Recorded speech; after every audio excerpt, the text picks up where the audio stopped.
హస్తిన హైటెన్షన్లో ఉంది. రైతులు కేంద్రంపై కదం తొక్కేందుకు సిద్ధమయ్యారు. చలో ఢిల్లీ భారీ స్థాయిలో ఆందోళనకు రంగం సిద్ధం చేశారు. పంజాబ్, హర్యానా, ఉత్తరప్రదేశ్ సహా దేశవ్యాప్తంగా పలు రాష్ట్రాల నుంచి వేల సంఖ్యలో రైతన్నలు ఇప్పటికే దేశ రాజధాని దిశగా కదిలారు. రైతులను ఎక్కడికక్కడ అడ్డుకోవటానికి పోలీసులు భారీ స్థాయిలో భద్రతా ఏర్పాట్లు చేశారు. ఢిల్లీ సరిహద్దుల్లో భారీగా బలగాలను మోహరించారు. నిరసనకారులు ప్రవేశించకుండా అడ్డుకునేందుకు సింఘు, ఘాజీపూర్, టిక్రీ సరిహద్దుల్లో బలగాలు మోహరించాయి. రహదారులపై అంచెలంచెలుగా బ్యారికేడ్లు ఏర్పాటు చేశారు. పెద్ద పెద్ద సిమెంటు దిమ్మలు అడ్డంగా వేశారు. బ్యారికేడ్లపై ఫెన్సింగ్ అమర్చారు. హైవేకి ఇరువైపులా సింగిల్ లేన్లో మాత్రమే వాహనాలకు అనుమతి ఇస్తున్నారు. పలు ప్రాంతాల్లో డ్రోన్లతో పరిస్థితులను పర్యవేక్షిస్తున్నారు. కర్ణాటక నుంచి ఢిల్లీకి వస్తున్న రైతులను భోపాల్ రైల్వే పోలీసులు అదుపులోకి తీసుకున్నారు. దేశ రాజధాని ఆంక్షల వలయంలో ఉంది.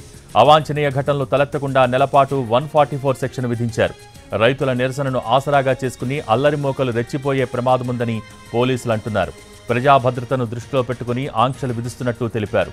పెళ్లిళ్లు, అంతిమ యాత్రలకు ముందస్తు అనుమతులు తీసుకోవాలని పోలీసులు స్పష్టం చేశారు.